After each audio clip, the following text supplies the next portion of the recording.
বিসমিল্লাহির রহমানির রহিম। বাংলাদেশের স্বাধীনতার ঘোষক শহীদ রাষ্ট্রপতি জিয়াউর রহমানের ৪৪তম শাহাদাত বার্ষিকী উপলক্ষে আয়োজিত আজকের এই আলোচনার সম্মানিত সভাপতি, বাংলাদেশ জাতীয়তাবাদী দলের সাধারণ সম্পাদক জনাব মির্জা ফখরুল ইসলাম আলমগীর, আজকের অনুষ্ঠানের সম্মানিত প্রধান অতিথি দেশনেত্রী বেগম খালেদা জিয়া, মঞ্চে উপবিষ্ট স্থায়ী কমিটির সম্মানিত সদস্যবৃন্দ, উপস্থিত মঞ্চে উপস্থিত নেতৃবৃন্দ, শিক্ষক, বুদ্ধিজীবী সহ সম্মানিত আলোচকবৃন্দ এবং আমার সামনে উপস্থিত প্রিয় নেতা কর্মী এবং সম্মানিত উপস্থিতিবৃন্দ, আসসালামু আলাইকুম। আমরা আজ এমন একজন ব্যক্তিত্বের শাহাদাত বার্ষিকী উপলক্ষে আলোচনার সভায় উপস্থিত হয়েছি, যিনি বাংলাদেশের জন্ম ইতিহাসের একজন অনিবার্য, অনবদ্য, অপরিহার্য অন্যতম প্রধান চরিত্র। তিনি স্বাধীনতা, সাফল্য, সমৃদ্ধি এবং গণতন্ত্রের মহানায়ক শহীদ জিয়া। স্বাধীনতা এবং মুক্তিযুদ্ধের ময়দানে স্বাধীনতার ঘোষক জিয়া যেমন একজন অকুতোভয় অধিনায়ক ছিলেন, স্বাধীন বাংলাদেশে গণতন্ত্র প্রতিষ্ঠা এবং স্বনির্ভর বাংলাদেশ প্রতিষ্ঠায় সফলভাবে নেতৃত্ব দিয়েছেন শহীদ জিয়া।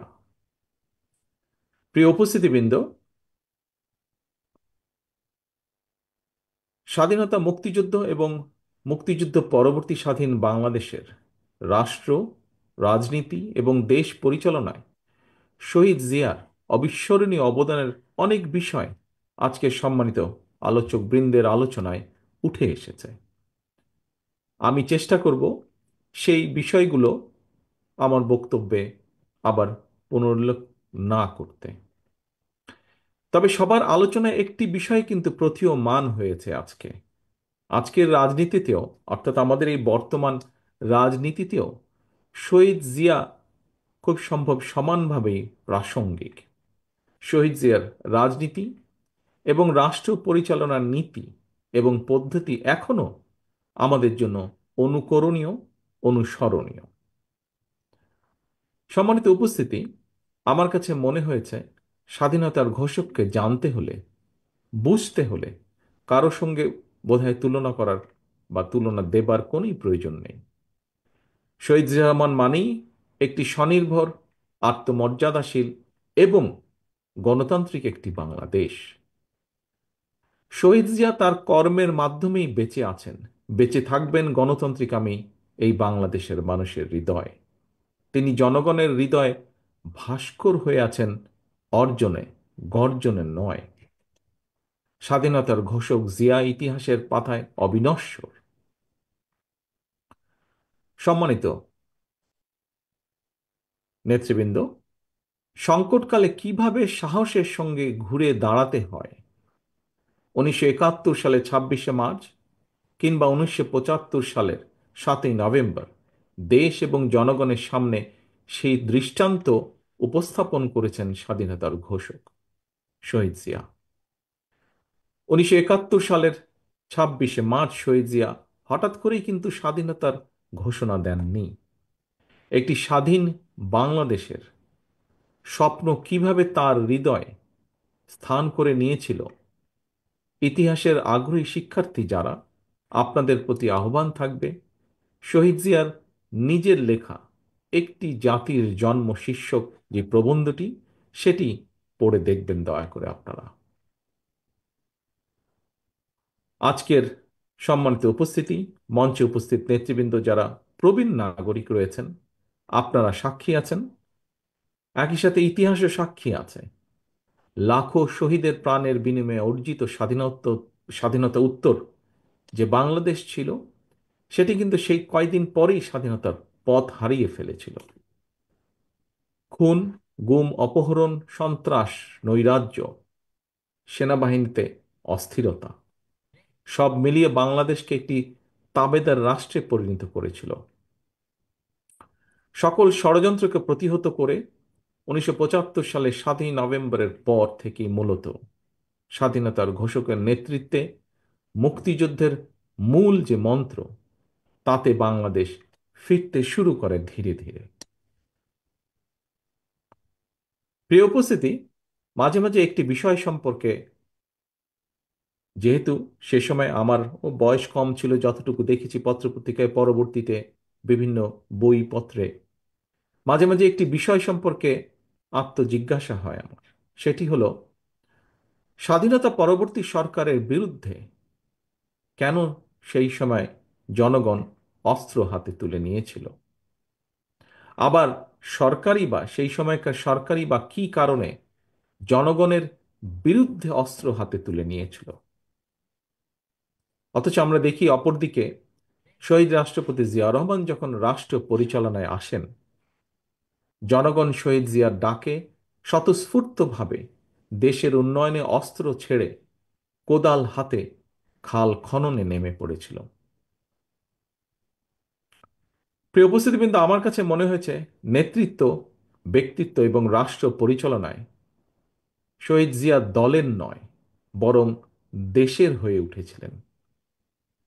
রাষ্ট্র পরিচালনায় মুক্তিযুদ্ধের মূল মন্ত্র সাম্য, মানবিক মর্যাদা, সামাজিক সুবিচার রেখেছিলেন সমুন্নত।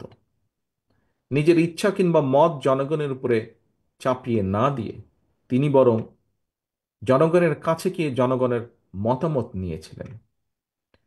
দেশের জনগণের আকাঙ্ক্ষা বাস্তবায়নের জন্যই প্রায় প্রত্যেকটি কর্মসূচি তিনি গ্রহণ করেছিলেন।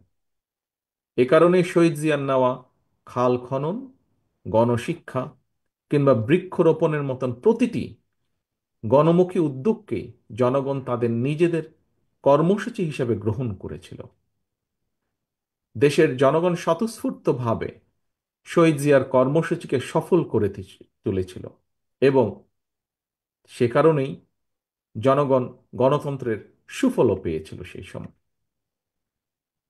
সম্মানিত নেতৃবৃন্দ, সম্মানিত আলোচকবৃন্দ, প্রিয় উপস্থিতিবৃন্দ, সত্যিকার অর্থেই রাষ্ট্র এবং সরকার পরিচালনায় জনগণের স্বার্থ, জনগণের আকাঙ্ক্ষাকে প্রাধান্য দেওয়াই কিন্তু জরুরি। কারণ কোনো সরকার কিংবা সরকার প্রধানের নিজেদের চিন্তা জনগণের উপরে চাপিয়ে দেওয়ার প্রবণতা থেকেই কিন্তু শাসন প্রশাসনে, মন মগজে স্বৈরাচারের বীজ রোপিত হয়। রাষ্ট্র এবং সরকারে যাতে স্বৈরাচারের কবলে না পড়ে, এ কারণেই রাষ্ট্রে জনগণের মালিকানা প্রতিষ্ঠা করা অত্যন্ত জরুরি। জনগণের ভোটে জনগণের কাছে জবাবদিহিমূলক সরকার প্রতিষ্ঠার মাধ্যমে একমাত্র রাষ্ট্র এবং সরকারকে জনগণের কাছে দায়বদ্ধ করা যায়। সম্মানিত সভাপতি, হাজারো শহীদের রত্নস্নাত বাংলাদেশে দীর্ঘ ১.৫ দশকের ফ্যাসিবাদী শাসনের পতন হয়েছে। একটি অন্তর্বর্তীকালীন সরকার দেশ পরিচালনা করছে বর্তমানে। গণ অভ্যুত্থানের পর বিশেষ পরিস্থিতিতে দায়িত্ব নেওয়া এই সরকার হয়তো বৈধ, তবে এই সরকার কোনোভাবেই কিন্তু জবাবদিহিমূলক নয় এবং জনগণের কাছে এই সরকারের জবাবদিহি করার কোনো সুযোগও নেই। দেশের বর্তমান অন্তর্বর্তীকালীন সরকার 10 মাসেও জাতীয় নির্বাচনের সুস্পষ্ট তারিখ ঘোষণা করেনি। ফলে রাষ্ট্র এবং রাজনীতিতে এক ধরনের অনিশ্চয়তা সৃষ্টি হয়েছে এবং এই অনিশ্চয়তা সৃষ্টি হওয়ার কারণে আমরা যদি খেয়াল করি, দেশে অর্থনৈতিক কর্মকাণ্ড বলা যায় প্রায় স্থবির হয়ে পড়েছে। জনগণের ভোটে নির্দিষ্ট মেয়াদের একটি স্থিতিশীল সরকার না থাকায় দেশে কাঙ্ক্ষিত বিনিয়োগও হচ্ছে না। আমরা এখানে উপস্থিত প্রায় প্রত্যেকেই গণমাধ্যমে খবরে দেখেছি, ব্যবসায়িক সংগঠনগুলো বলছে নানা কারণে ইতিমধ্যেই শত শত শিল্প কলকারখানা বন্ধ হয়ে গিয়েছে। আরো অনেক কলকারখানা বন্ধ হওয়ার উপক্রম হয়ে পড়ছে। বিভিন্ন সেক্টরে এ ধরনের অস্থিরতা বিরাজ করছে।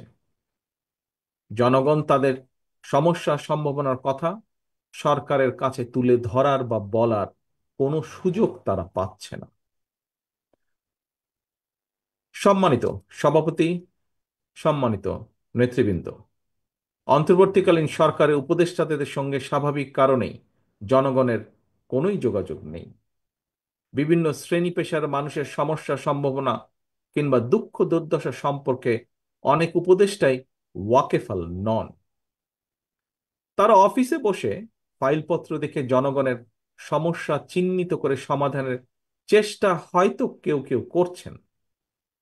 জনগণের সঙ্গে সরাসরি যোগাযোগ ছাড়া প্রশাসন নির্ভর, ফাইল নির্ভর বা ফাইল ওয়ার্ক দিয়ে সকল সমস্যার সমাধান যদি করা যেতই, তাহলে তো নিশ্চয়ই রাজনৈতিক দল বা রাজনীতির প্রয়োজন হতো না। প্রিয় উপস্থিতি, দেশের জনগণ সরাসরি নিজেদের পছন্দের প্রার্থীকে ভোট দিয়ে একটি জবাবদিহিমূলক সরকার প্রতিষ্ঠিত করতে প্রস্তুত। কিন্তু অন্তর্বর্তীকালীন সরকার মনে হয় জনগণের আকাঙ্ক্ষা উপলব্ধি করতে ব্যর্থ হচ্ছে। গণতন্ত্রের পক্ষের প্রতিটি রাজনৈতিক দলের পক্ষ থেকে লিখিতভাবে অন্তর্বর্তীকালীন সরকারের কাছে সংস্কার প্রস্তাব দেওয়া হয়েছে। এরই ভিতর সংস্কারের ব্যাপারে কিন্তু কোনো রাজনৈতিক দলেরই তেমন কোনো আপত্তি নেই। তবে সংস্কার নিয়ে সরকারের অযথা সময় ক্ষেপণে আপত্তি অবশ্যই রয়েছে, শুধু রাজনৈতিক দলের নয়, রাজনৈতিক দলগুলোর বাইরেও পত্র পত্রিকার মাধ্যমে আমরা দেখেছি বিভিন্ন সংগঠনও এ ব্যাপারে তাদের আপত্তির কথা জানিয়েছে, এ ব্যাপারে তাদের কনসার্নের কথা জানিয়েছে। এবং এ কারণেই আমরা মনে করি প্রস্তাবিত সংস্কার শেষ করে, যদি তাদের ইন্টেনশন সঠিক থাকে, গণতন্ত্রের পক্ষে থাকে, আমরা দাবি করেছি ডিসেম্বরের ভিতরে নির্বাচন দিতে, তবে আমি এটাও মনে করি বিভিন্ন বিষয় বিবেচনা করে সংস্কার প্রস্তাব শেষ করে, যেহেতু কম বেশি সকল বিষয় অধিকাংশ দলগুলোর মধ্যে মত রয়েছে, একমত রয়েছে, ডিসেম্বরের আগেও নির্বাচন করা সম্ভব। আমি অন্তর্বর্তীকালীন সরকারের কাছে আবারও আহ্বান জানাই, জনগণের আকাঙ্ক্ষাকে ধারণ করুন, অবিলম্বে ডিসেম্বরের মধ্যেই সুনির্দিষ্ট দিনক্ষণ দিয়ে জাতীয় নির্বাচনের তারিখ ঘোষণা করুন। এখানে অন্তর্বর্তীকালীন সরকারের জয় বা পরাজয়ের কোনো কিছুই নেই, বরং স্বাধীনতা প্রিয় জনগণকে একটি সুষ্ঠু নির্বাচন উপহার দিয়ে গণতন্ত্রকেই বিজয়ী করুন, করতে সাহায্য করুন। পরিশেষে আজকে এখানে উপস্থিত বিএনপির নেতাকর্মী সহ আপনারা যারা উপস্থিত আছেন, আপনাদেরকে এবং আপনাদের মাধ্যমে বিভিন্নভাবে বিএনপির সর্বস্তরের নেতৃত্বের প্রতি দৃষ্টি আকর্ষণ করে বলতে চাই, স্বাধীনতার ঘোষক শহীদ জিয়ার রাষ্ট্রচিন্তা থেকে প্রতিটি রাজনৈতিক নেতৃত্বের জন্য একটি বার্তা আছে। কি সেই বার্তা? বার্তাটি হলো, রাষ্ট্র পরিচালনায় সফল হতে হলে জনগণের আকাঙ্ক্ষাকে ধারণ করতে হবে, দেশ এবং জনগণের স্বার্থকেই সবার আগে বিবেচনায় আনতে হবে, বিবেচনা করতে হবে। সুতরাং স্বাধীনতার ঘোষকের আদর্শ বাস্তবায়ন করতে চাইলে শহীদ জিয়ার প্রতি সৈনিক, দেশনেত্রী খালেদা জিয়ার প্রতিটি কর্মীর প্রতি আমার আহ্বান, আপনারা জনগণের সঙ্গে থাকুন, জনগণকে অবশ্যই সঙ্গে রাখুন। প্রিয় দেশবাসী, বক্তব্য শেষে আমি একজন সন্তান হিসাবে শহীদ রাষ্ট্রপতি জিয়াউর রহমানের রুহের মাগফিরাত কামনা করছি। আপনাদের কাছে তার জন্য আল্লাহর দরবারে দোয়া কামনা করছি, এবং এই দোয়া কামনা, রুহের মাগফিরাত কামনার মাধ্যমে আমার বক্তব্য আমি শেষ করছি। আল্লাহ হাফেজ। বাংলাদেশ জিন্দাবাদ। বাংলাদেশ জাতীয়তাবাদী দল জিন্দাবাদ। শহীদ জিয়া অমর হোক।